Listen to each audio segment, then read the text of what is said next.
A new synthetic killer drug known as flakka is spreading rapidly across the United States and already causing an epidemic of overdose fatalities and acts of violence. We're talking about flakka. Flakka? The drug is called flakka. Some have dubbed it the insanity drug. And it's everywhere. It's been described as the scariest drug in the world. More powerful than heroin or cocaine.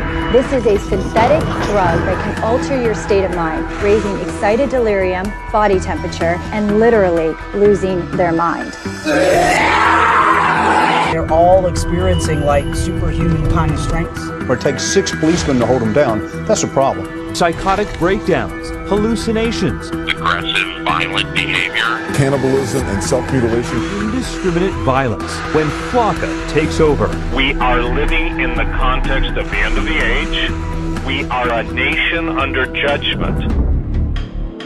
Welcome to stage 1 of the zombie apocalypse. It's been long theorized that controlled substances can bring people closer to the spirit world. Sometimes, however, what comes out of that experience isn't what you'd expect. And right now, our society is being plagued, dominated by an epidemic of controlled substances. In the 1970s, people were talking about peace and love, but nowadays, people are coming back from bad trips and total psychosis. The number of overdoses are up, as are the cases of total zombification, i.e. demonic possession. The dark side opens people up to such possessions through lack of faith and environmental conditions. And while this isn't so much an issue with people of faith or orthodox practitioners, if your foundation is public education, if your dogma is militant atheism, substances like bath salts or flakka can be the ingredient that pushes you over the edge, an edge that you will never come back from. Weaponized substances such as bath salts and spice are being mixed into just about everything these days. E-cigarettes, chocolates, party drugs, with the intended purpose of fucking you up permanently. These are not the days to be experimenting with new things. These are not the days to be a party kid. Nefarious agendas are at play, and just about everything out there these days is being spiked with chemicals